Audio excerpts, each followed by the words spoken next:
I'd like to thank our wonderful sponsors tonight, Brighton Jones and the Selin Community Foundation. I hope you will join them in supporting the important work of the Black Community Building Collective. As a changemaker donor at United Way myself, it means a lot to me that my giving supports organizations like those in the collective and their joint work together. I know you'll be inspired by what you hear tonight and hope you will consider donating to support them as well. And now I have the honor of introducing someone I've known a long time and who exemplifies community leadership in our region, United Way of King County's President and CEO, Gordon McHenry Jr. Take it away, Gordon. Thank you, Leanne, and good evening all. Really excited to be with you. Appreciate your interest in United Way and the work we're doing in the community, and hope that we'll have a good conversation tonight, one that is both informing and inspiring and motivating.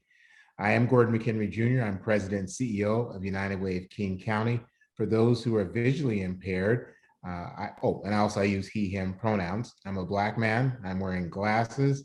I'm sitting in a room with a bookcase behind me. I'm wearing a black sweater and a black shirt. And again, thank you for joining us. We're coming in and joining together tonight from a variety of places. Place does matter. I want to start our event tonight with a land acknowledgement. Specifically, I want to acknowledge that we are on the unceded traditional land of the Coast Salish people, specifically the first people of Seattle, the Duwamish people, past and present. We honor with gratitude the land itself and the Duwamish tribe. This acknowledgement only becomes meaningful when combined with authentic relationships and informed actions, and acts only as a first step in honoring the land we are on. We encourage you to visit uwkc.org/land for more information and to learn about actions you can take. Thank you. It's been an exceptionally challenging time, and last year's murder of George Floyd sparked a racial reckoning here in our region, across the country, and globally. Some people in the US woke up to the reality of what Black and other people of color have gone through for hundreds of years. And while slavery ended over 150 years ago, we are far from a just and fair society where everyone has the same opportunities in life. This month, we of course recognize Juneteenth, when we mark the end of slavery in the United States, a delayed announcement, similar to many things that have happened in our lives. A reminder of how far we've come, but how far we still have to go. This month and last week also marks a tragic reminder of the oppression Black people have endured under white supremacists for hundreds of years. I refer to a century ago in Tulsa, Oklahoma, an incredibly violent mob massacred hundreds of Black people in the prosperous section of town that was known as the Black Wall Street. And just as Black people were thriving in that city, their progress was stopped and even reversed as their businesses, their homes, their persons were destroyed, with even the local and state government contributing to the attack. It was an act of horrendous racism and a resentment of Black prosperity. Interesting, that massacre was mostly buried in the pages of the history books, if it appeared at all.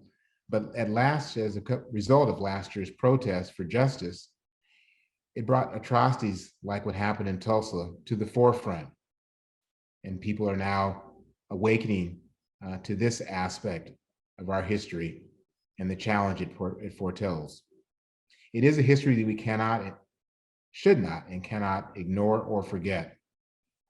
Which brings us to tonight's event. At United Way, we are leading with racial equity to become an organization composed of individuals committed to anti-racist acts and with the goal of racial equity that results in racial justice. It is a long journey that will take hard work and will not be done overnight. I'm excited because Black staff at United Way led the way to bring together the leaders of local Black-led organizations to launch a participatory funding process that we now call the Black Community Building Collective. And we'll ask that the slide be shown, which will identify for you the 15 partners with whom we are so privileged to do this work. It started with our commitment at United Way of $1.5 million to address the impact of COVID and systemic racism on Black-led organizations, but through a process that seeds decision-making power for how those funds are spent to the Black-led organizations. We've since committed to raising another $1.5 million for the next year, for a total of $3 million over 2 years. With input from our Black staff, we invited Black leaders from a diverse group of 15 organizations to launch this process. They're all local. They're invited as an intentional mix of size, issues that they focus on, geographic location, longevity, current grantees, and organizations that are new to us at United Way, all whom are willing to engage in a collaborative process, a process that they and we now know as a collective. Over the past several months, they've been sharing experiences, building community, and discussing strategies for extending their impact individually and collectively. They raise up the brilliance of the work they all do, while also discussing the challenges they face as individual organizations and collectively. One common experience among many organizations of the collective was that last summer there was a sudden surge in invites to sit at every table to work on issues long facing the Black community.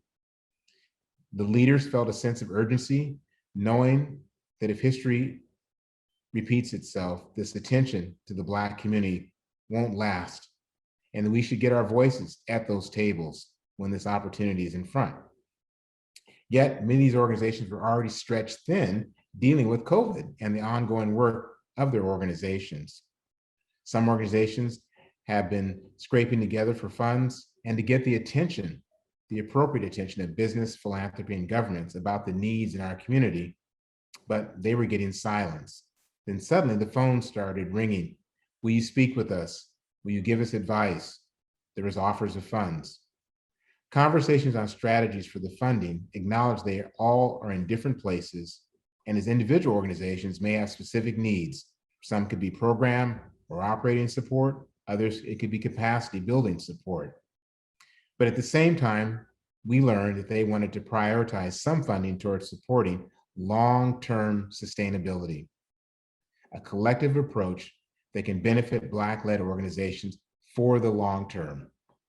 As the work progressed, it initially started off with a fund. It progressed to a Black community building collective, reflecting the importance of centering on relationships and a collective approach over the funds. Another turning point was a discussion on whether to lead with equity or equality in funding. The consensus was equity.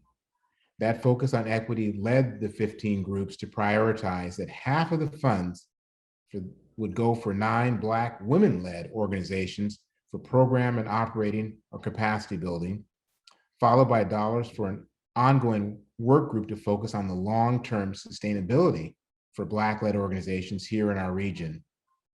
And then funds after that, third priority, funds for the 6 Black male-led organizations for program and operating or capacity building. Really powerful, insightful work rooted in relationships and values. So tonight we are honored to host the leaders of 3 of the partners from the collective. And I'm going to introduce this panel now with some brief bios. Starting first with Marshawn Barber, who is the Executive Director at Reclaiming Our Greatness. Reclaiming Our Greatness aims to provide culturally appropriate support to communities of color who are experiencing housing and food insecurity, and who may also need assistance navigating healthcare, education, and justice systems. We welcome Marshawn. Regina Elmi is the Executive Director and co-founder of Supporting Partnerships in Education and Beyond, a nonprofit organization that helps mobilize community voices to disrupt systems by developing and implementing innovative methods for strong partnerships between parents, educators, community partners, and organizations. Welcome, Regina. Our third panelist is Sean Good, who is the Executive Director of Choose 180, which works to decriminalize youthful behavior by creating alternatives to the criminal legal system. Sean has worked with youth in at-risk communities and worked in educational advocacy to implement programming that supported young people's readiness in education. I have the privilege of serving with Sean on the Partnership Council for Juvenile Justice, a Washington State advisory body cross-sector, which advises the governments and systems on how to reform our juvenile justice system in a way that honors youth and avoids the trauma and stress of involvement in juvenile justice. I welcome all three leaders who will give us opening statements, and we'll start with Marshawn, please, followed by Regina and then Sean. Good evening, everyone. My name is Marshawn Barber. My pronouns are she and her, and I am a Black woman with blonde braids with a multicolored sweater on tonight, sitting behind a light-colored background. Good evening, everyone. I'm Regina Elmi, she, her pronouns. I identify as a light-skinned Black woman, also as a Muslim woman. So I'm wearing a yellow hijab, sitting in a room with a lot of white walls. And I'm happy to be here. Good evening, everyone. My name is Sean Good, he, him pronouns. I am a light-skinned Black man with very short hair, hair so short that it's constantly evading me the older I get, with a black zip-up hoodie and a background that's virtual that has a graffiti display that says "Choose 180" on it. Excellent. Thank you, Marshawn, Regina, and Sean. Let's get into the conversation. I said a little bit of a context that there's been significant change since George Floyd's murder and the national and global racial reckoning it sparked. And Marshawn, I'll start with you. What changes, maybe attitudes or behavior have you seen or experienced since, sadly, George Floyd's murder? I think the changes that I've seen since George Floyd's murder include, more people are willing to have uncomfortable conversations surrounding race and what it really means to be a Black person in America. I see a lot of white people willing more than ever to unpack their white privilege and do some deeper dive and analysis on what it really means to truly be an ally. And I see them in such situations stepping up and being an ally to discuss true inequities that are going on the local and national level, and also doing it when it's uncomfortable for them and maybe putting at risk some of the privileges and benefits that they have been comfortable with and have been accustomed to having. So those are some of the changes that I have seen since George Floyd's murder. Thank you, Marshawn. Regina, how about you? Have you discerned changes in the communities and interactions? Yeah, these things are nothing new. It's just that nowadays, because of social media, because of the young generation that are so vibrant and have such a boldness and bravery that everything has just come to the surface, right?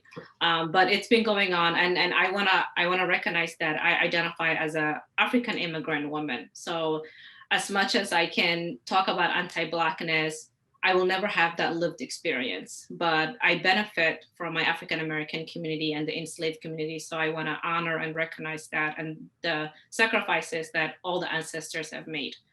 But I think what has happened is that our efforts as the Black community has gone beyond anything, and we're organized now more than ever in a very strategical way.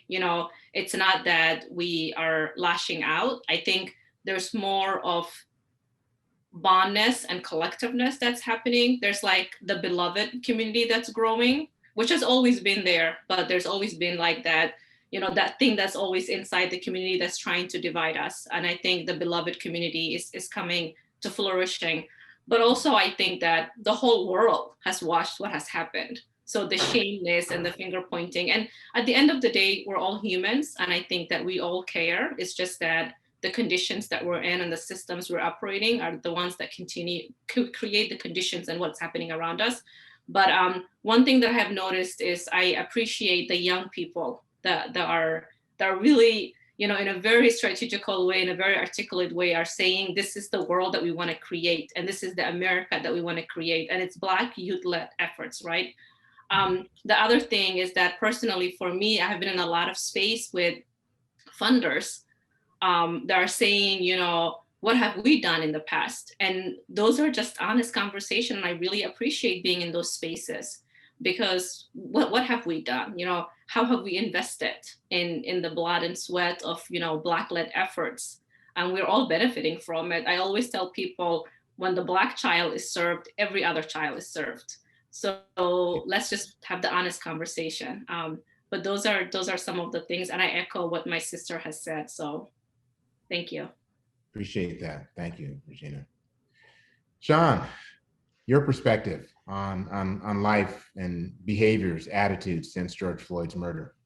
Well, Gordon, if I had the time and the luxury, I could read excerpts from speeches that were written by people in the 60s, and we'd find how familiar those voices sound today, and how much those words resonate some 60 years later. So when we have a murder like the murder of George Floyd that's portrayed nationally, and it begins to tug on the heartstrings of many and calls us inward toward one another, there's always hope. There's a hope that this calling in would allow us to see our shared humanity. There's a hope that this calling in would allow us not only to see those who have been racist and those that have been operating as anti-racist, but those that have been purveyors of racist ideas and have historically benefited from carrying those racist ideas forward. There is hope.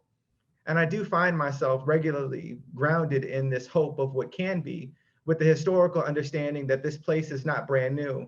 And the footing that I embrace is one that's very familiar. And as a result, I begin to look at the world through that lens of familiarity. And I don't get too excited or too disappointed, because I understand what we're reckoning with isn't something that's going to evolve from impulse or from platitudes, or from momentary injections of resources into historically marginalized communities. George Floyd was murdered. And at the time he was murdered, Black wealth was a nickel compared to the dollar that white people hold. At the time that Derek Chauvin was convicted for that murder, Black wealth is a nickel for the dollar that white people hold. And there was an article recently put out that talked about the many hundreds of thousands of dollars that were committed to Black-led organizations, and how many of those checks weren't written, let alone had the opportunity to be cashed. And so I find myself in a position where I'm grateful for the collective us. I'm grateful for those who lean in and hop on to calls like this. I'm grateful for United Way stepping up and stepping in and helping assemble a collective of brilliant Black people who can orchestrate a movement to generate the resources necessary to be able to sustain a movement beyond this moment. And simultaneously, I hold attention knowing that it's going to require a deeper investment from a broader community of stakeholders that's going to transcend this season, an effort for us to make it through this beautiful summer that we feel like we may be basking in the sun of possibility, into the fall and winter that will undoubtedly follow.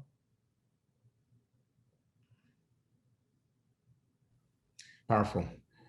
I want to pick up an aspect I think all three of you touched on, that you interface probably daily with the philanthropic sector, funders, grantors, and we as funders have a role, and we have accountability for our contributing to challenges facing Black communities.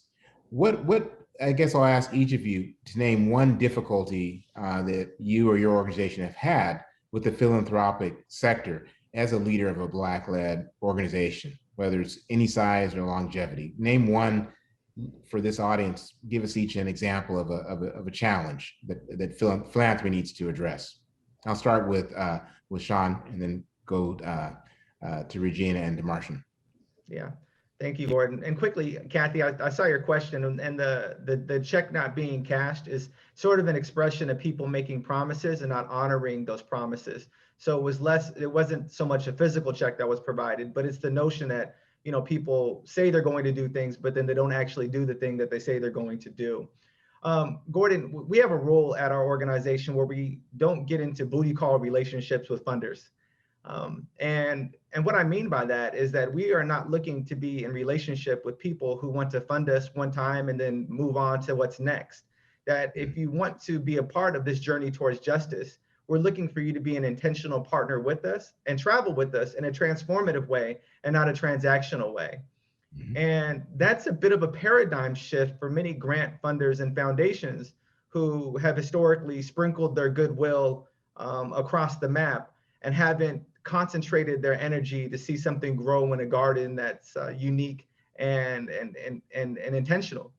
And I believe that that's the possibility that's in front of us, but that's the challenge that we regularly run into, is finding grant funders and foundations who really want to be in intimate, intentional relationships with our cause, an effort to build something together over the long run, instead of investing for the moment for a feel-good opportunity. Acknowledged. Powerful. Regina, can you name an example of I completely challenge agree with with the you, Sean. We're also in the same space where we're like, I can't do 1 year because just the report you're asking me is overwhelming for me to be in relationship with you. And like trust is earned, it's not given. So one example is that when we do engage with a funder, we really ask them, I don't want you to see yourself as someone that's giving me money. So I don't want a transactional. I want a partnership. And I really want you to know the work that you're partnering in. So, you know, don't just say that I am SPEP's funder. Actually come and come to some of our events, you know, and don't come there with the intention that you're monitoring me or you're checking up on me. Come in there and volunteer. Come in there and know that you live within this ecosystem. And just because you're giving me money doesn't mean that you're different from me, right? If you're investing. I think one other example is that for a long time, we experience you're too small of an organization. You're fiscally sponsored through RVC. You can't handle a 5-year, $2.5 million, right? When we asked for a mass funding for state advocacy efforts. And we still get that. And I feel like a little bit it's moving, but it's one thing that really just like my skin just crawls when I hear that. And I'm like, you have no idea the community that we have behind us. So I'm hearing from both of you, relationships, not transactional, get to know us and allow us to get to know you and have a commitment that is more than one cycle or one grant. Marjan, what would you contribute in terms of a challenge or challenges that you encounter from the philanthropy sector? You know, I would echo what Sean and Regina said about, you know, interacting with funders and wanting them to invest in the long term. Oftentimes we see funders who only want to invest in the direct service work that we do in the community, but not support us to grow and really fulfill our overall mission. Sometimes those are many different things between the mission and the work that funders traditionally fund. And so having that long-term commitment is, you know, something that has been a struggle. I think oftentimes for Black-led organizations, they have to appear exceptional just to get some sort of investment. And so moving towards that longer term sustainability and getting funders to invest in the long-term potential of the organization is something that is very much needed. Tonight we're talking about the Black Community Building Collective. we've described it as a participatory engagement, grant making fund. So what's different about the approach that we've been working with you all? How would you explain to people a difference that addresses some of the traditional white dominant unhelpful aspects of charity and now philanthropy that in terms of this approach? And I'll continue with you, Marshawn, if you have some thoughts for us. I think that's what's really different about the collective is that early on, we all agreed to embody an abundance over scarcity mindset. And I think everybody has been really collaborative, and that pressure to kind of take each other out and be crabs in the barrel has really, not happened. I think the participatory decision making has been a breath of fresh air because everybody recognizes that it's a safe space to talk about our issues and what we need, and that everybody can come together as a collective to decide, what is going to be funded and what is truly needed. Mm-hmm. Great. Regina, participatory, is it different from traditional? What does that mean to you and your group, your organization? Absolutely. Every time I come to this group, I always say this is my healing space. I see it as a self-care. And I think, some of the things, just echoing what my sister said, is that even our brothers saying that, yes, Black-led women organizations should be prioritized because we know that they're in the trenches, they're traumatized, they take it back home. They're our sisters, they're our daughters, they're our, our wives, our mothers. Just that love and the abundance of love. It's not, and also like even some of the organizations is stepping up and saying that if this organization needs this, I don't need it. I'm willing to step back. And you don't see that. And, that just shows that we come together and it's automatically, we're part of a family. And most importantly, I love the relationship building, and what's happening here is that it's absolutely 100% co-creation and co-design. So nothing has been put forward in front of us. We're all designing it together and thinking like legacy work. Like what are we leaving as we look back in our life? What are we leaving behind for those that will come after us? Powerful. Sean, participatory approach to funding, grant making, building community. What does it mean to you? What's special about that? Well, I think what's special is that we get to leverage these resources and figure out how to best activate them in Black space with each other. One of the challenges post the murder of George Floyd is, I don't know about Regina and Marshawn, but I do know you, Gordon, and the constant invitations into white space to be some sort of a Black nonprofit whisperer to help folks who have traditionally leveraged white supremacist ideals or racist ideas in their practices to be anti that and to come up with new ways to write grants, to review grants, to come up with new ways to bring their proposals to community and to help them innovate an effort to penetrate spaces that they typically neglected. And I appreciate the overtures and the engagement and the opportunity to serve in those capacities. And I'm honored to serve in whatever space that I'm called into. And there's something terrifically unique about being called into community with people who have shared lived experience, that have encountered similar barriers and are actively collaborating for the sake of the greater us.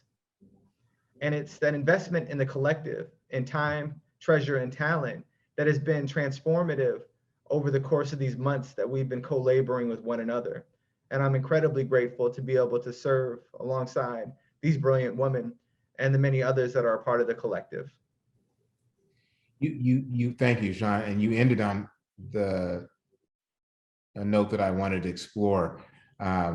There's a lot of data that says, it's life for a Black man is short and challenging. The disparities throughout our Americas, and this collective has made an intentional choice from an equity and a value base to lift up women, Black women-led organizations. What's your feeling on that? How was that hard to reach that conclusion? Give us a little insight into that, and then I want to talk to our sisters about that also.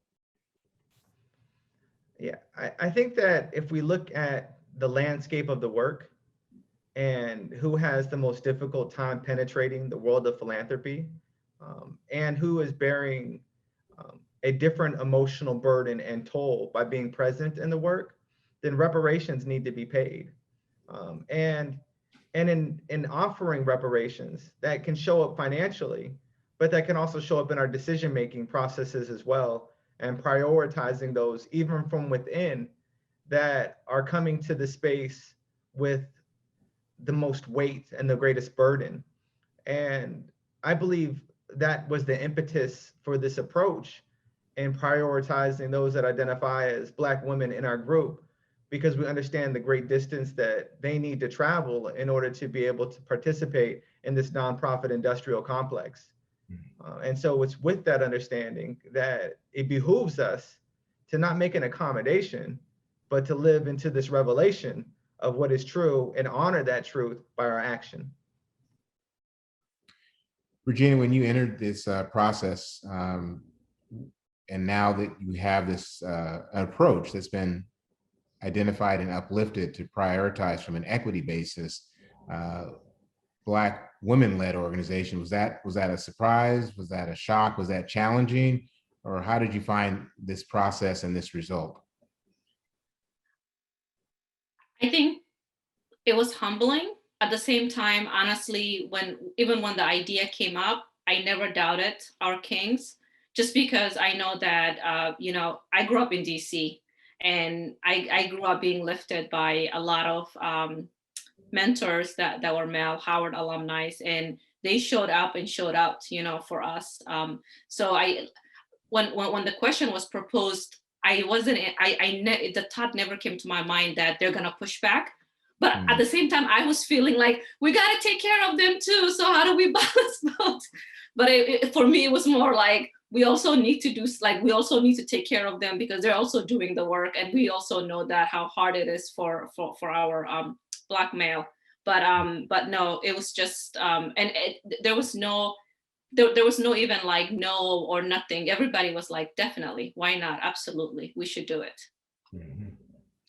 Marshawn, how about you? When you're in this collective, you're in relationship with people that maybe you knew before, but some you didn't know or know as well, and then there's this organic process that says we're going to prioritize Black women-led organizations because that's the right thing to do in terms of values and equity. How did you react, and what has this meant to you? I think that day in that conversation is something that I'll never forget. To be able to be vulnerable and for all the Black women to talk about their experiences, I think we all felt seen and understood and also protected by the Black male leaders that are part of the collective. Wow. Yeah, right. I appreciate that, and that sense of both a safe space, a brave space, a loving space to help leaders do really hard work and do really racially explicit work in a country, in a region that has so long not been supportive of that. I want to talk a little bit about the future. And I'll start with you, Marshawn. So this work's been underway for a while. There's an approach. There's still lots of work to be done. What's next, in your opinion, for the collective? What are priorities? I think that, we all are committed to this work. We have a lot of talented people who are a part of this collective. And I think in the future, there is going to continue to be future relationship building and collaboration. I know we have, members who are stepping up to work on the longer term funding and sustainability, so that us and others in the future will continue, to have access to this experience and truly gain what they need. Sean, if my memory is working well, I think you're part of the core team on the long-term sustainability. Is that correct? Yeah, that is. So let's talk, not everybody, this audience may be hearing us use phrases and concepts. So why do we identify and lift up long-term sustainability? Just give folks a bit of insight into that. And why is that so difficult? Yeah, Gordon, when Marshawn was talking, I was thinking about this infomercial that I used to see all the time when I was younger. I'll be 40 on July 7th. Folks can feel free to send me gifts to choose 180. I'm perfectly fine with that. No, but and I was thinking about this particular infomercial. It was for an ab blaster, right? And it was like this gray device with these red handles, and you like squeeze them in, and it was supposed to give you like these really penetrating abs, right? And I must have been like a teenager, and I bought this ab blaster, right? Because I watched the infomercial and I was so inspired that like I could use this thing and I could get abs. Now, I'm going to be vulnerable. That hasn't happened and the device didn't work. But there was something about that moment of inspiration that drew me to a place of conviction where I felt like if I had this thing, something could be different for me. And so often moments like this are kind of like that ab blaster where, oh, this Black collective thing, if we have this thing, and if folks invest in this thing after listening to this evening's infomercial, things can be different. And what I discovered with the ab blaster, which is absolutely true for why we're engaging in a long-term stability conversation, is that it wasn't necessarily the exercise of strengthening your abs that was going to make a difference. It was all the other behaviors surrounding healthy living that contributed to creating the body that would benefit from a machine like that. And so as I share this story, what I'm saying is that there's many people engaging this evening that may be inspired to lean in and make a commitment, and I'm excited about that. But there's so much more that goes into sustaining this thing beyond this evening than buying the device or investing in this moment. And a good portion of that is this long-term group that we're a part of, where we're investigating how to invest money intentionally in processes and that'll allow that money to be able to grow and become more resources. With looking at it as how do we leverage these tools we've been provided to build something that is sustainable beyond this season. Part of that build is how do we engage the broader community in joining us on this journey towards investing in Black. And another part of it is how do we build up efficacy within our individual causes to transcend the need to be connected to this fund, to expand the opportunity for others to be a part, so we can have a broader collective lift that transcends the 15 organizations that are currently a part of it today and goes beyond to extend the reach so all of us can be plugged into such a supportive and important network. That's a lot, and I appreciate that. And for our audience, I have some help. It's always good to have help, and they are noting the questions you're dropping in the chat, and so we're going to start addressing some of those questions after this next question I ask. So get ready, and we'll make sure that this is a full conversation. Sean, you just mentioned, and I'm going to ask this question. I think I'm going to Marshawn of the 15. We're talking about long-term sustainability. How do we make sure this grows? So, Marshawn, when you think about growing the collective, knowing that it's still new, do you see that as a threat? Is that an opportunity? Are you concerned? How do we do this and continue to have this really strong value-based, equity-based collective that doesn't spin apart and doesn't get too large and become unwieldy or fall back into competition? Has that been a conversation within the collective? I think we've been having those conversations, and we know that this is a special group that has, laid the foundation for some very special values and principles that we want to continue with. But we're also, know that this is, a beautiful opportunity, and we're not too concerned about, welcoming others in who understand, what it means to be a part of the collective and who want to do the work and donate, their time and their expertise and collaboration. Mhm. Great. Regina, I'm going to go to you next, but Jared said there's some questions that we want to lift up from the audience. Jared, can you help me a little bit and give us one of those questions, please? Always my pleasure, Gordon. Thank you, and thank you to all of our panelists. Katie asked, unfortunately, we're seeing a growing anti-racist movement, especially among conservative politicians who are mobilizing to advance anti-critical race theory, including passing state policies in many school districts. Are you seeing this movement here locally or in Washington state?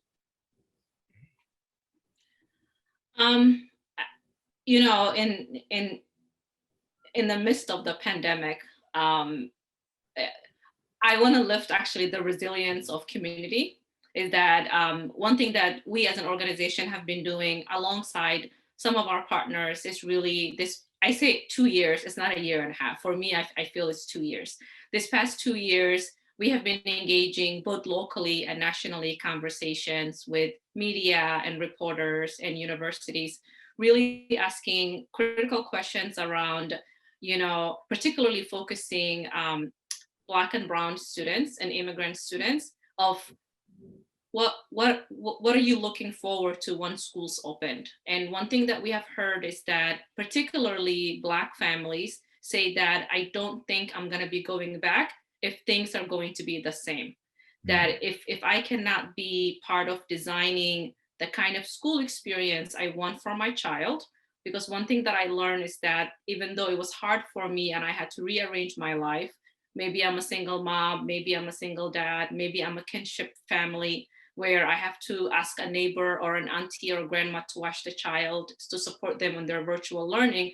But one thing I learned is that my child is happy. We're connected now more than ever. They are within their family. They are loved. And I see when I see through the Zoom that sometimes even when they talk, they're being ignored. So everything they have told me is now being validated for me. And it's true. The thing is, what I tell my community members is that none of this is new. People were just hiding it before. And then we had someone to give them a platform to feel extremely comfortable just to bring everything out. And they feel empowered. But however, it doesn't scare me because I feel like we have more power within those of us that are anti all of that. But my hope is that, and I'm hoping our hope is that we can, going back to what Sean said, advocacy and really creating an advocacy system that is through a racial healing approach rather than the dominant way where we are asked to testify in front of legislators and we are re-traumatized, but advocacy process that we're creating that is part of our healing and our own liberation, that is centering those that have been historically impacted and making sure that we're building a village around that and love around that to say that when you share your story, it's liberating and it's liberating your ancestors and it's leaving legacy for generations to come. And that's actually one of the reasons I'm so grateful that we have the longevity and the sustainability, because I'm a dreamer and dreams are free and I'm allowed to dream. So my dream is that this collective is not just only about raising funding, but really doing systematic change that is designed by those that look like us. Thank you for sharing, and hopefully inspiring all of us to dream, hope, and be committed to that kind of reality. Marshawn or Sean, your thoughts around anti-racism or Sure, Gordon, I'll chime in. I have an opinion. It is always really easy for me to make great eating decisions when I'm in the produce section. And so I'm super grateful that if I shop around the outside fringes of the grocery store, I typically can get out of there without that pint of Ben and Jerry's. Because Lord knows I love to support Ben and Jerry's on occasion, but my wokeness sometimes tells me I can, but then other times tells me I can't. I digress. The point being, right, is that when you're limited in the choices you can make that are not healthy choices, it's easy to make good choices. And in King County, Martin Luther King Jr. County, it's only 8% African American. And in Washington State, it's only about 3% African American. And so it's really easy for white folks who have leaned on their superiority and their privilege and positionality for centuries to continue to do so when you can simply avoid the dessert aisle because you don't have to be proximate to it at all until you do. And living in the Northwest, which is the bastion of faux progressiveness, where folks have, read Caste and stamped from the beginning, white fragility, and mastered the semantics of diversity, equity, and inclusion, we can often feel safe and secure in our enclave that the things that are happening in the other places in our country that are harmful to Black community simply don't occur here until they do. And we see people fighting over where folks who are living housed and unhoused should be able to live. We see our neighbors who are being impacted by gun violence being stigmatized as those kids. We see young people in classrooms because of implicit bias being pushed out because they're being obstinate when really they're simply operating in their adolescence. And we're seeing behavior that is simply adolescent being criminalized because neighborhoods are being overly policed. And so as difficult as it is for me to shop at a grocery store that has a ton of good choices to make and only a few poor ones, and somehow I still end up with my pint of Ben & Jerry's, I find it to be true, even in the bastion of progressiveness that is the Pacific Northwest, that there's plenty of opportunity for folks to lean in with their racist ideas and cause harm intentionally or unintentionally, even though there's so few of us to be impacted by their antiquated ideologies. Proximate to the people impacted, the people with the lived experience. Marshawn, your thoughts? I would just echo what my sister Regina said. During the pandemic, I've had the experience to really watch, community come together to support and educate, Black children who have experienced a lot of harm in the public school system. And so I think, we will see as time continues on, that community is going to continue to come together and, educate our children in a different way that hasn't been done before.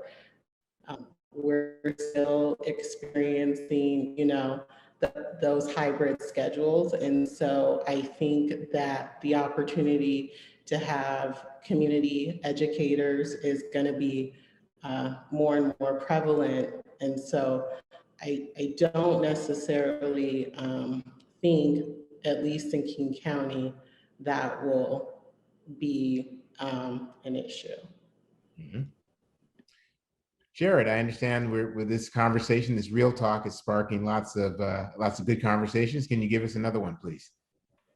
My pleasure. Lots of great questions coming in. Thank you to everybody here. Banks have a community investment requirement. Is this a real source of funding, or is this just not a reality for your efforts? Posed by a banker, I imagine. But let's find out how we answer that question.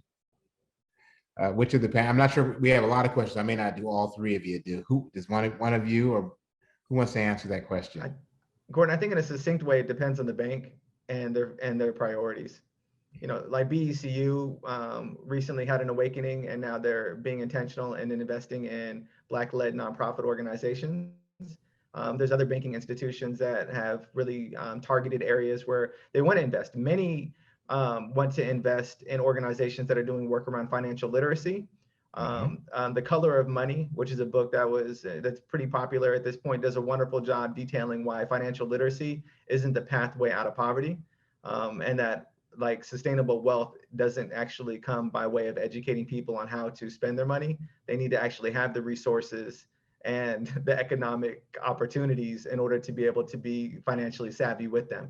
And so I think there's definitely an opportunity for banking institutions to reevaluate how they're going about prioritizing their philanthropic pursuits. And thank you. Yeah, I won't editorialize. Okay, let's Jared, let's take another question, and because I know we have a bunch in the queue. All right. Dora asks for all the panelists, if we have time, during your time in the collective, is space held to talk about your daily challenges or traumas? And if so, how has that helped or healed you? Regina, I'll start with you because you've mentioned that you've mentioned beloved, you've talked about safe space. Can you elaborate a little bit more and answer to Dora's question? You know, I truly and genuinely mean when I say that, not just because I'm in this space here in front of two great human beings who are also in that space with me, but I mean it. It's something about this space that when I come, how we have the conversation. Our brother Tali has been such an amazing human being to collaborate with, and there's nothing that feels, you know, linear. It's just this. It's like being in a dance floor and you can just see everybody just really having a good time. It's just like a family backyard, and there's nothing script about it. It's extremely organic. When I think about this space, I'm a very visual person. I see kids laughing and playing, and it's summertime, and elders are, you know, listening to the music, and young people are just loving it. And there's so much food, and you know, it's just a family gathering where everybody in the neighborhood feels like I'm part of this family. Like that's the visual thing that comes to my mind if I can just be visual. And I like to just like think visually a lot of times, especially when something is very healing for me. I like to imagine it. If I could transform that into a real life image, what would it be for me? And those are the kind of things I love, just because I come from a large family and I grew up in a neighborhood where pretty much every other mom that was in the neighborhood was also our mom. If we were ever like running around, it's like, get back in there, or like, I'll let your mom know. So yeah, thank you. I can relate to that, as my brother and I running around the neighborhood and wondering, how did my mom find out so fast? Marshawn, how you? Dora asked this question of all three of you. I think it's a important perspective. You know, hard work, but you sounds like you feel supported. Yeah, I would say, as you know, someone who's a leader of a newer org and being a part of the collective, just having those check-ins about how things are going, challenges that we're facing. I think at different times we've all expressed, you know, the daily challenges of the work, you know, during this time, and just the amount of support and willingness to offer a lending ear or resources and share knowledge are things that just often stick out in my mind. And so I think, you know, everybody who's a part of this collective has had that experience. Sean, you feel love and support when you're in the collective? Only when you're there, Gordon. Otherwise, I'm overwhelmed by insecurity. You know, as I said in Cleveland, in a hotel room in Cleveland right now, I can't help but think of the collective like Cheers. And that's what it feels like for me. It's a place where I can go, where we can be in space, we can address things that are complicated or complex, or we can choose not to at all. But there's a shared understanding as we're in that space together, because we're all journeying this in a similar manner. And I really appreciate the unspoken commonality that runs through all of us that are a part of the group. Excellent, excellent. Thank you for that question, Dora. Jared, another question, please. Gladly. Sheila says, outstanding panel. So appreciative of the work you are doing in the community. How could other Black community-based organizations be part of the collective? Mm-hmm. Great. Which one of you want to start with that one? Well, that's Dr. Sheila. Well, Dr. Sheila, thank you for tapping in this evening. And I would say that there's an arduous process. There's a really long application. It's almost like getting into a college. I kid. No, that's been a point of conversation for us as the group, to figure out how we expand intentionally while holding on to the integrity of what it is that we're building. And I imagine in future iterations, particularly as people who are tapped in and listening right now begin to give, and those that they share this with begin to give, and the capacity of the group grows because the resources are growing, that we'd love to figure out the right way to on-ramp people into this special thing that we're building with each other. And thanks again, Dr. Sheila, for joining this conversation tonight. I'm grateful that you'll be able to boost it out to so many of your peers that are in a shared space. And I'll just say that I believe, I don't know if it's been already posted through the chat, that United Way has created a web page that, and maybe if it's not in the chat, it'll get dropped in the chat for those who want to go a little deeper or spend a little bit more time understanding the collective. You can click on that link. But obviously this is about community. It's about the 15 who took the time to create this approach, this relationship, this movement. And that's where the power is, and that's where the wisdom exists. Marshawn or Regina, any perspective you have on that idea of how do other folks become aware, potentially become involved? Other Black-led organizations. I echo what Sean said, and I also am very much I believe and know that more of our sisters and brothers will join us. We just want to make sure that as people are coming in, the foundation is right so that we could continue to grow together, and that we're not perpetuating what has been presented to us in the past, but we're living in our true, like, wholesome and welcoming with open arms in the right way, just like how we walked in, right? We want to make sure that that foundation is completely laid and it's centering that. Great. All right, if I have permission, shall I keep going? Yes, please. Many thanks. The Seattle Office for Civil Rights will lead the city's participatory budgeting process. Any advice for us?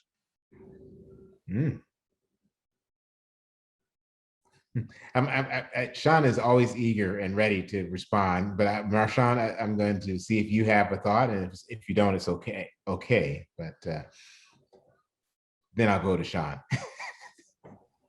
I'll let Sean go first. That finger on my nose was not it, Gordon. That's what I was doing. I was saying not it, like anybody Right. else. I understand. Yeah, I know.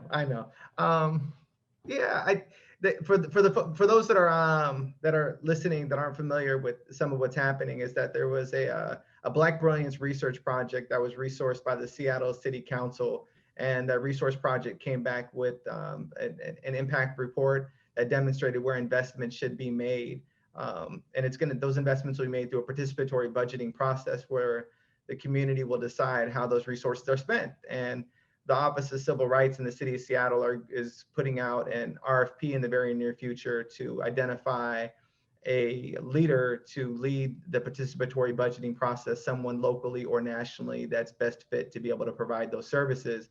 And then over the course of a period of time, the community will make a decision on how these resources are allocated based upon the recommendation of this research project that was led by brilliant Black people.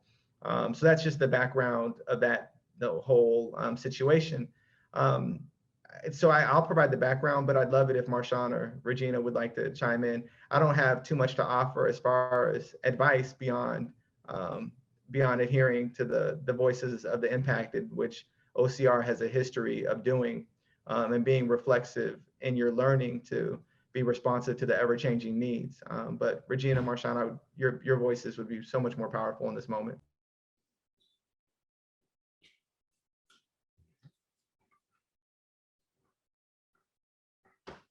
We've all learned in these times of Zoom and Teams that, that their silence is okay. So.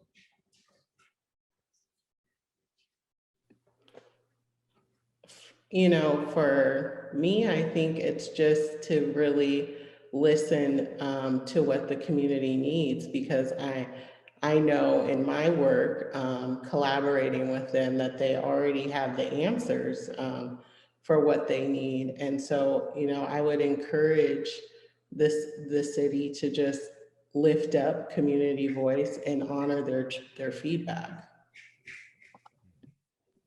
Yeah, and for like, I was staying quiet because anytime we talk about institutions, like I get this weird feeling in my stomach, just because you hear something is happening and then you hear it very fast and then they just want to move very fast, and I'm like, you have so much to undo. So do not rush me right now. And it's not the people, it's just the machine that we're all operating in. It's not the people that work at City of Seattle. It's just the way that it's set up. And I always say, if you really want to engage in the conversation, put your money where your mouth is, and be committed, right? I was in an anti-racist conversation today, and one of the biggest thing that came for institutions was, even when they design the framework of how they're going to do this, that commitment pillar is where they get stuck. Mm. I think we have time for a couple more questions, Jared. Thank you all for my panelists. Gordon, this one's directed to you. How can an agency with the power of United Way of King County support these movements without ostracizing donors who keep the agency afloat?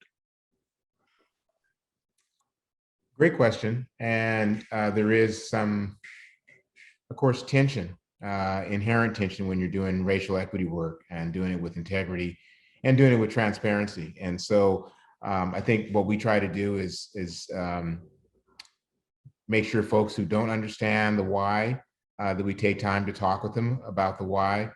Sean talked about, doing this work in a progressive community. It's a well-educated community for those who have influence and power and resources. So there's a lot of data. Any data that is starts or ends with racial disparities is data that reflects a racist system. And so for folks who have concerns, we start with the data. We start with values, but then we say, let's look at some of the data and let's talk about, how did this disparity occur? What can we do about these disparities that are correlated to race, ethnicity, gender, geography? And we have that conversation. I think the other part is that there are a lot of people who are looking for a way to address racial equity or racial inequities.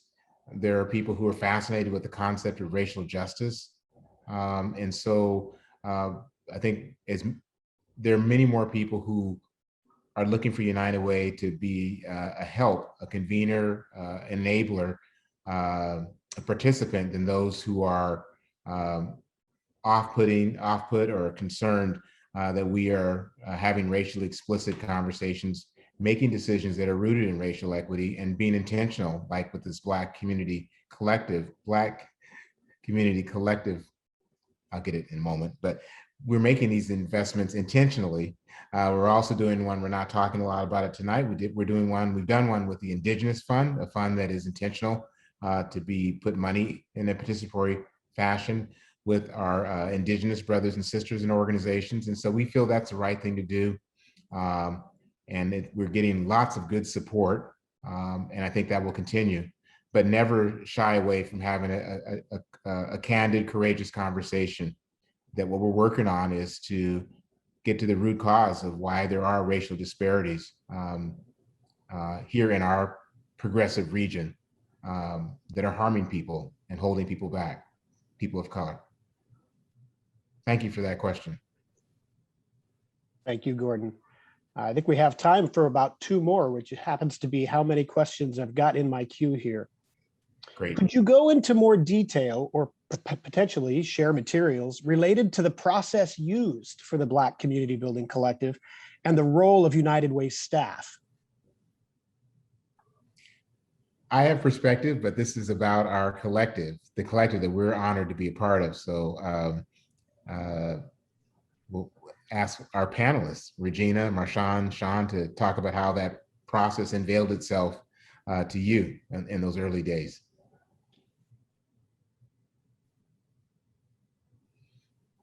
Who wants to go? I see Sean smiling. Every time I see your face, I'm like, please go. But I think, I don't want to say so much of tools. I felt like we built what felt right to us.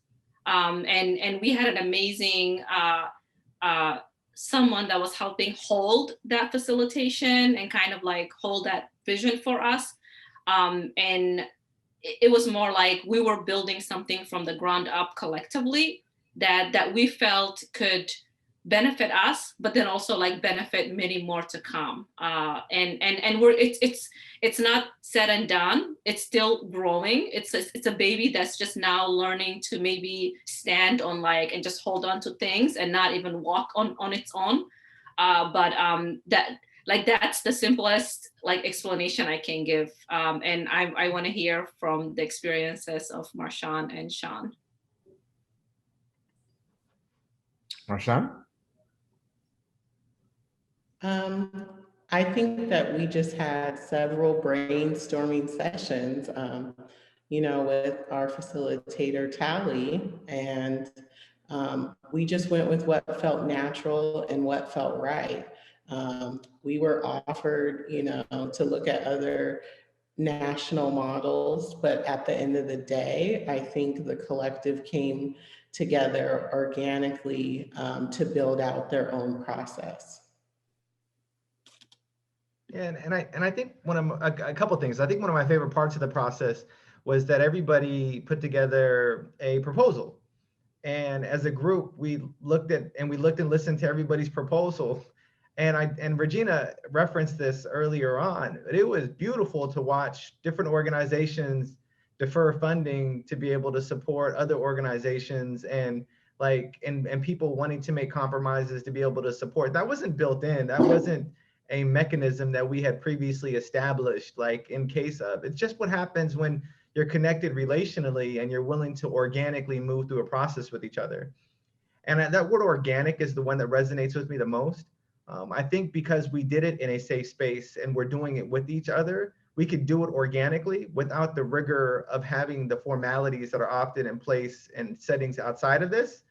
And because of that, it can really honor the humanity of the space and not remove the humanity in effort to make things equal. And I think that's what I really appreciated most about this process was that the organic nature of it allowed us to see each other as fully human and our work as being led by full humans and honoring that humanity and what made most sense for the collective and not just for one single organization. And I'll give a little perspective on the United Way staff side. And the word that carries through this entire answer response is intentionality. We who are Black wanted to do something that was intentionally directed and would engage the Black community. And we said, let's start with our staff who are Black. And I'm talking about staff at all levels of the organization. And so we gathered together, Leanne and Ozma organized it, and we started having conversations. And to Regina's point and Marshawn and Sean's, it was safe space, it was brave space. It was just us talking about what do we want to try to achieve using our position at United Way, as staff folks at United Way in this time of a racial reawakening. And so we started talking, we came up with an idea, and we said, okay, we know folks in the community who are Black leaders of Black-led organizations working in the Black community. And we broadly define Black as the entire diaspora, African Americans, Africans, Caribbean, it's everybody with darker melon and that common culture. And so we said, let's reach out to those leaders and see if there's some interest in having them, if they're interested in helping us get involved in the Black community in an intentional way. And we had several meetings, we got organized, we invited some folks that we know, and that started the process. And that was the idea and the convening. And then, of course, the core part of it is the community will guide us. And it's not United Way's process, it's the community's process. Our commitment is to support that and to invest in it. But the decisions on where the money goes or the resources, the priorities, is the collective. I feel really proud to have been part of that process. And I don't think you can do racial equity work to achieve racial justice unless you're intentional about the efforts of your work and the impact and the investments of your time, as Sean said, your time, your talent, your treasure. All right, Jared, last question, if we have time. Yes, indeed. Once again, thank you to all of you, moderator and panelists. Kyle asks, what does the collective see as some of their biggest issues moving forward? Okay, we're going to do the rapid round. So we'll do a 45-second answer. We'll start with Regina.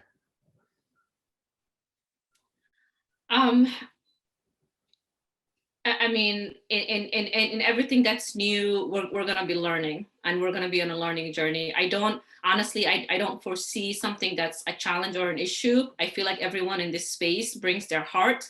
I think some of the conversations we're going to be having is, when do we bring other folks in? How do we build this collective to be bigger than anything else? And I don't think those are challenges. I think those are areas of growth. It's our resilience and it's our openness. All right. Marshawn? I think, you know, like Regina said, I don't see these things as challenges as well for the collective. I think, you know, we're all excited to, you know, move forward in the collaborative and continue our relationship building and finding ways, you know, to extend, you know, the funding past the 2-year commitment so that we can continue to welcome others into the group and, you know, just continue to use this model to support each other in our work. Thank you. Sean, challenges? You know, I don't believe in challenges. Everything's an opportunity. The opportunities, I foresee a future where the broader Seattle community and King County at large is deeply invested in this work and invested in such a way that we're able to hold space for more Black-led organizations and create intentional connections for folks to grow with us organically. And that's a beautiful opportunity that I see on the horizon. The work that it will take to require or for that to be lived into, I think is in part going to be resisting the temptation to move at the cadence of white dominant culture and be persistent in holding on to the rhythm of our work that allows it to happen with the type of integrity that's brought us to the point that we're at today. Mm-hmm. Thank you. Thank you. Well, what an honor to have this conversation with 3 very brilliant leaders in our community and new friends and old friends in a time of incredible challenge and opportunity, you know, for the region and especially for Black folks. I want to bring back a person who started this evening, and that's Leanne Bannerman, who has been co-leading this with Asma Ahmed. And Leanne, are you with us? And can you begin to bring us home? Yep, I am here. So I just wanted to, you know, this is obviously this is the fun part where we get to ask for your support. I just want to share a little bit of my experience with the collective. There's really so much about my work with the Black Community Building Collective that has inspired me. It started with the opportunity, as Gordon told us, to, you know, to bring Black staff across United Way departments together to frame the work, as well as lots of the conversations I had with other Black staff from other foundations and funding organizations. But then it was really hearing from the community leaders, like you just heard from, who we invited to join us, learning about their challenges as well as their successes. And I think that was important because frequently discussions of the Black community focus on the challenges and deficits, not the joy, the assets, and the amazing people doing the work every day to support the community. As we just heard from Sean, Marshawn, and Regina, the members of the collective and the many Black-led organizations in our community are doing incredible work despite the challenges they face in accessing financial resources and the networks that could help them to thrive. So at our most recent meeting, I started to share my list of highlights from the work so far. centering relationships, not the money, approaching the work from a place of abundance instead of scarcity, opting for the harder work of equity over equality, and how that led to the prioritization of Black women-led organizations, the offers of among the members of mentoring and training to each other, and everyone wanting to hear how things are progressing with each other. So everyone feels they are not alone as leaders in this work. And being the leader of a nonprofit, and especially a Black-led organization, can be lonely work. As I was sharing that list, my list kept growing, and I kept coming back and saying, "Oh, but wait a minute!" And also this piece I loved, and this piece I loved, and definitely a highlight was the generosity and selflessness of members who opted to not take dollars because they saw others had greater needs. And I just have to ask, what if Black-led organizations and leaders didn't have to make that sacrifice for the good of the community? What if there was abundance and not the scarcity we've become used to, and the competitiveness that has been forced upon the community? And what if we put more of the decisions in the people who are closest to the work? So I'm really looking forward to what comes next, as the work group that Sean and Regina are part of, focus on long-term sustainability, takes an ongoing role in designing and guiding strategies to support Black-led organizations in King County for the long term, including exploring, and I know there are several questions, including exploring how best to expand the circle beyond the initial 15 organizations. And if you would like to support the great work that these organizations are doing, and which directly supports the Black community, please go to uwkc.org and make a donation. And also consider giving at the Changemaker level, which is $100 a month, or as an emerging leader, $365 if you are a young professional.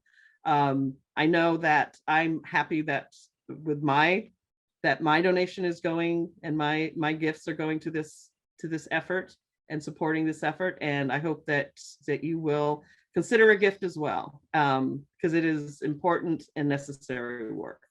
So I will return it to Gordon with that. Thank you.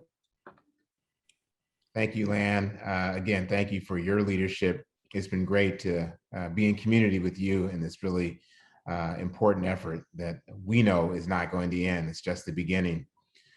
We've talked tonight about abundance, not scarcity, about hope, not despair, about movement, not a moment. And so I want to end this discussion by asking each of the panel members to leave us with what you're thinking or what you're feeling about the future and the Black Community Building Collective on an opportunity to inspire us or to motivate us to walk with you and support you. And so we'll start with Regina, and then Marshawn, and end with Sean. I feel hopeful, a sense of a future to really just strive to work extremely hard now more than ever, and really feel like I'm witnessing, and my own children, like my soon to be 14-year-old is witnessing a time in history, and a lot of stories to tell future generations to come. Indeed. You want to tell some good stories. Marshawn? I would say I feel rejuvenated in knowing that I'm not alone in this work. Being a part of this collective has been a really valuable experience. And so I look forward also to the future and just continuing to collaborate with these wonderful leaders, because I have just learned so much during these sessions with everyone. Wonderful. Sean, your thoughts on the future? Yeah, I'm excited for what this means for the greater King County area. For those of us that live within Martin Luther King Jr. County, the opportunity to invest in a transformative process that's been led by and orchestrated by the folks who are most proximate to where the opportunity lives as it pertains to lifting up the needs of the Black community. I'm inspired by the platform of the United Way and its terrific reach into homes that many of us would typically not be proximate to. And those homes which are hungry to be a part of a solution, to be a part of making a difference, to be a part of a long-lasting change. And even those that are skeptical, and those that may err on the side of values that don't align perfectly with what it is that we aspire to do, with an understanding that there's grace. And there's a grace that we can apply that applies equally in every situation and circumstance. So that way we can journey together. Because at the end of the day, if it's just the collective that reaches this destination of becoming more just with one another in the way we resource our efforts, and more just with one another in the way we execute our programming, if it's just the collective, then we lose.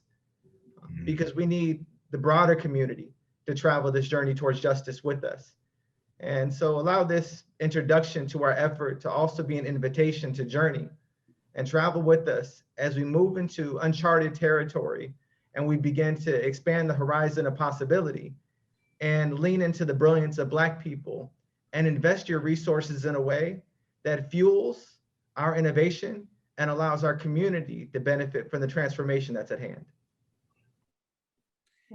What And invitation. Gordon, just on behalf of the collective, I really want to let Leanne know that we really appreciate, we talk about change makers, but you truly are a change maker and a visionaire. And the seeds that you planted, I can't wait to see 20 years from now how they're just blossoming and growing. Powerful praise. What a great community we hear with Challenge from Sean and Marshawn and Regina. And those are just 3 of the 15 brilliant folks who are part of this collective. So there was over 125 of you all with us tonight. There is an opportunity for you to make a choice to support this work, and certainly a call to action to spread the news about the building, the Black Community Building Collective. And let's build on this. Let's get involved, let's get engaged. There's going to be a survey that we ask you to fill out that'll pop up on your screens as soon as I finish talking.